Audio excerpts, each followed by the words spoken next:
Балалар bir mezgilde hem erkin etip бәхет үзләштерә белә, чөнки табыгы яктан үзләре дә шатлы һәм бәхет. Француз романисты җәмәгать эшлеклесе Виктор Гюго шулай язган. Исәнмесез, бу белем дөньясы бүгенге тапшыруыбызда. Талантлар төрлелеге Татарстанда иң яхшы укытучыларны ничек билгелиләр? Нык куллар һәм бөркеттәй күзләр, оста станокчы нинди сыйфатларга ия?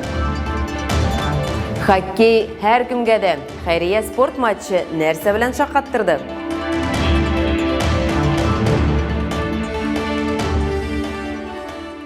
Татарстанда ел укытучысы бәйгесенең зона этаплары башланды. Аны уза алган педагогик фәннәрнең иң яхшы вәкилләре Бөтен Россия конкурсының төбәк этабына эләгәчәк.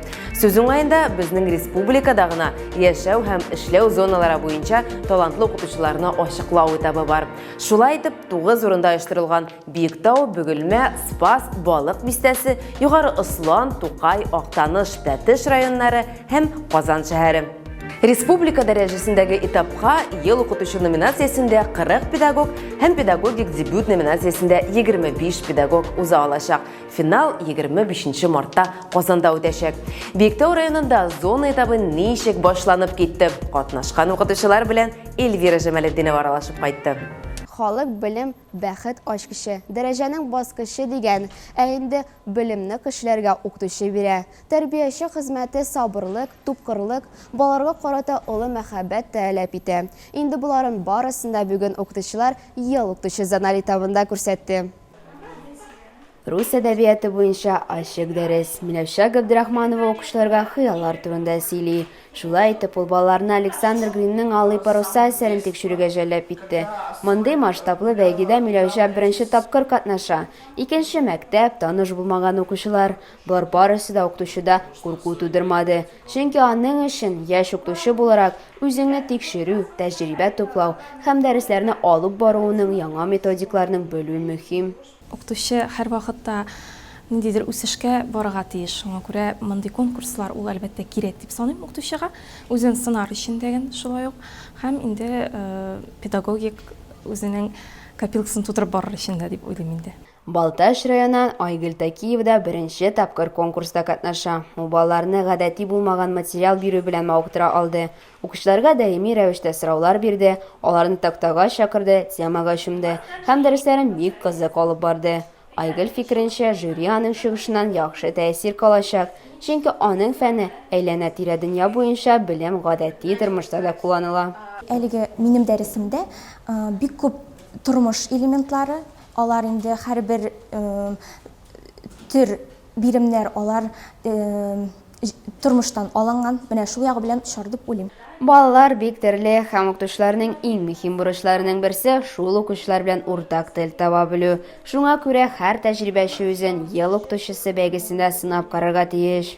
Бу конкурста аларның көндәшлеккә сәләтлеге, тәҗрибәлеге һәм арашчыланлыгы ачыла. Балалар белән дәресләр үткәрү методикасын һәм укытучыларның компетентлыгын бәяләү өчен Татьяна Алексеева чакырылган иде. Очень разные методические приемы показывают нам на уроках. Педагоглар бик төрле методик алымнар безгә дәресләрдә күрсәтәләр. Кичә без конкурс чараларында карадык, дәресләр һәм мастер-класслар. Шунысы кызык, дәрес укучылар белән, мастер-класслар үз коллегалары белән үткәрелә. Укытучы дәрестә күрсәткән технологиялар һәм мастер-класслар кысаларында тәҗрибәчеләр белән күрсәтә торган алымнар арасында элемтәне күрүебез бик шәп, кызык беренче чиратта конкурсантлар өчен, чөнки алар үз тәҗрибәләре белән уртаклашып кына башка укытучыларның үзенчәлекләрен дә күрә. Биектау районының 4-нче мәктәбе территориясендә узган зона этабында барлыгы 18 педагог катнашты. Конкурс нәтиҗәләре март аенда билгеле булачак. Алга таба узучылар республика финалында катнашачак. Әлеге конкурсантлар яхшы нәтиҗәгә өметләнеп калалар.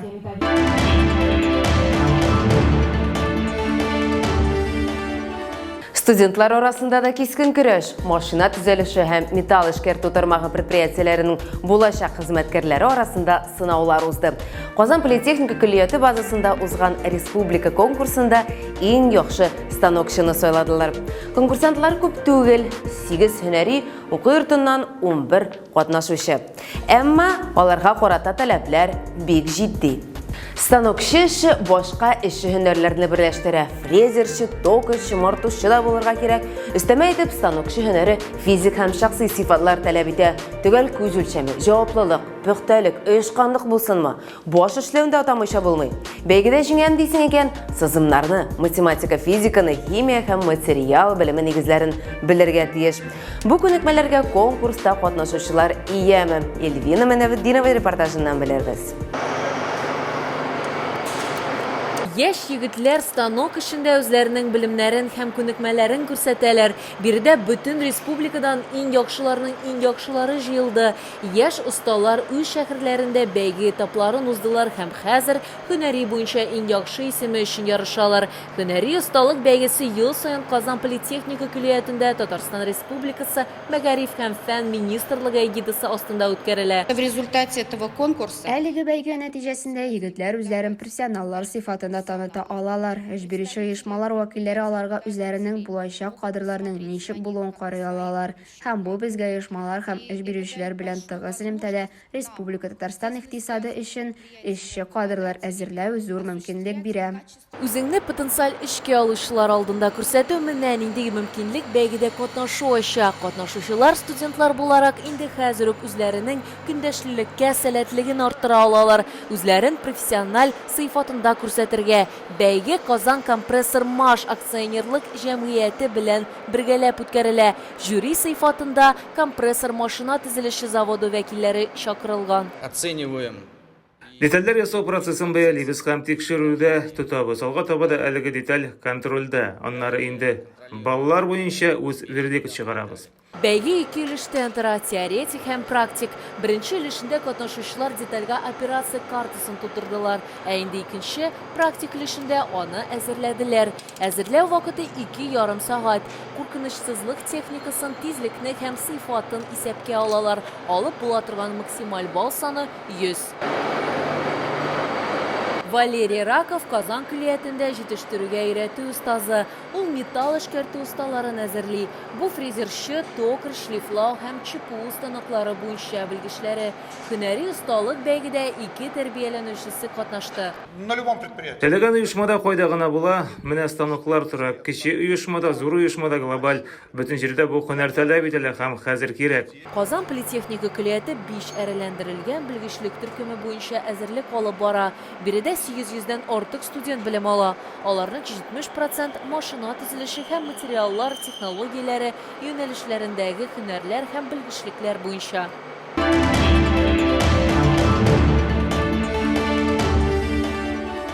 Татарстанда яңа балалар бакчасы ачулар дәвам итә. Казанның Яңа Савинова районында начар ишетүче балалар өчен беренче балалар бакчасы төзелде. Мәктәпкәчә оешма 220 урынга исәпләнгән. Монда 12 төркем бар. Аларның 6-сы сабый балалар өчен. Бу микрорайонда кечкенә балалы гаиләләр күп, шуңа күрә ихтыяҗы да бик зур. Яңа мәктәпкәчә оешманың төп үзенчәлеге шәһәрнең начар ишетүчеләр һәм соңрак чукракланган балалар өчен беренче махсус төркем. Моннан тыш сөйләмнең гомуми үсеше һәм сөйләмнең фонетик-фонематик бозылулары булган балалар өчен төркемнәр оештырылды. Коклеар имплантация кичергән балалар өчен төркем дә бар.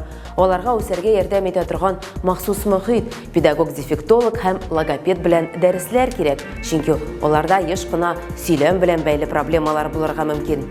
Мондый сабыйлар гадәти төркемнәрдә тәрбияләнә алмый. Начар ишетүче сабыйлар белән эшләнгәндә педагоглар махсус сөйләм карталарын һәм уен методикаларын куллана. Хәрәкәтләре шикле булган балалар Казан башлыгы һәм профессиональ уенчылар белән хоккей уйнады. Бу хакта сез кызыклы тәнәфес рубрикасыннан белерсез. Аны алып баручы Нияз Рахман атна сайын интернеттан мәгариф һәм балачак турында иң кызыклы яңалыклар белән ортаклаша.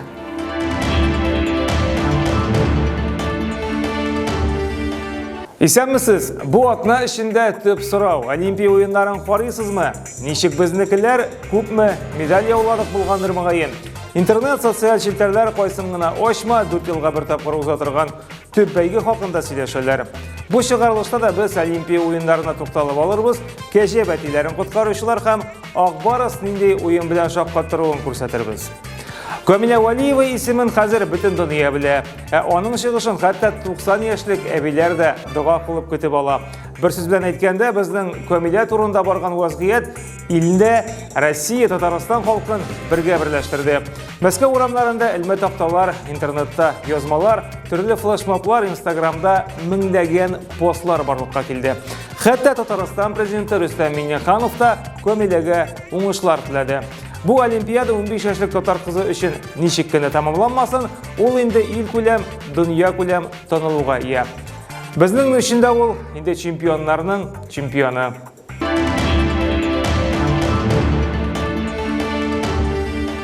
Олимпия уеннары кызган вакытта Казанның Акбарыс хоккейчылары да тик тормый. Татнефть-Арена Боз сараенда узган хәйрия уены аеруча үзенчәлекле булды.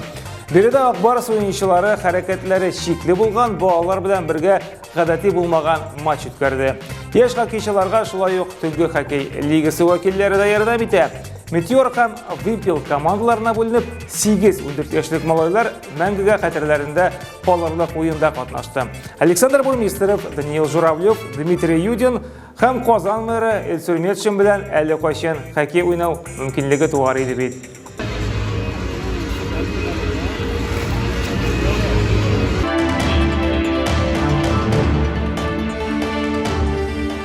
Интернетсыз авылга чыбык сузганнар. Чиләбе өлкәсенең Медиак авылында мәктәп укучылары күпләп авырый башлаган. Имеш, читтән торып уку вакытында алар иешләрен җибәрү өчен урамга чыгып, салкында сәгатьләр буе катып торган.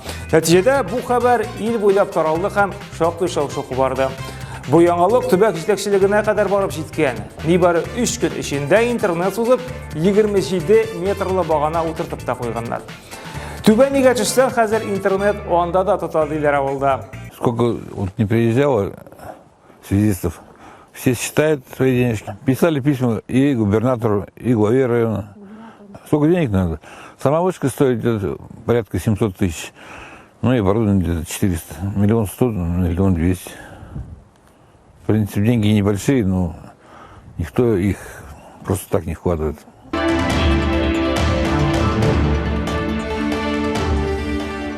Шулык Чиләбе төбәгенең 1 май бистәсендә күпләрне шаккатырлык хәл булган. Шунда ки ниндидер бер билгесез адәм актыклары чүп контейнерына 3 кәҗә бәтиен чыгарып куйган. Бәхеткә аларның тавышын биредәге балалар ишетеп өлкәннәрне чакыра һәм бу нәниләрне чыгаралар. Хәзер бәтиләр Евгений белән Вера Парышниковлар гаиләсендә тора. Хәтта исемнәр дә кушканнар: Галя, Таня һәм Валентин. Кәҗә бәтиләрен балалар ризыгы белән аякка бастыралар икән. Аларның ничек яшәгәннәрен Барышниковлар Инстаграмда бүлешә. Бәхетле кәҗәкәйләр генә була күрсеннәр инде үзләре. 1 мальчик и 2 девочки. Галя, Таня и Валентин. Мальчика мы пристроили, а девочек оставим. Девочку оставим. Пусть они будут. Вот такие мы, скажи, красивые. А нас выбросили.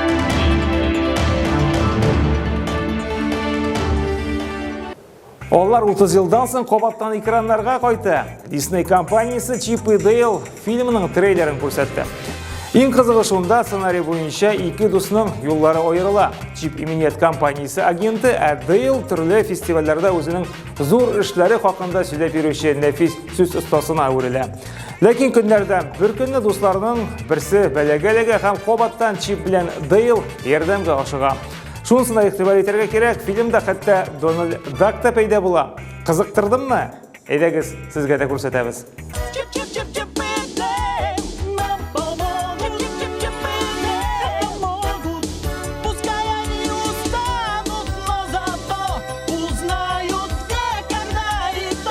Бүгенге әзерләгән интернет яңалыкларыбыз менә шулар иде. Очрашырбыз, исән сау булыгыз.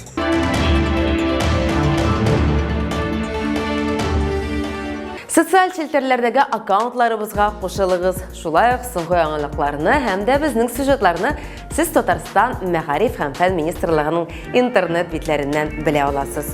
Балалар җирнең тере чәчәкләре дип язган Максим Горький. Балаларны мәхәббәт, сабырлык һәм наз белән үстерегез. Сау булыгыз.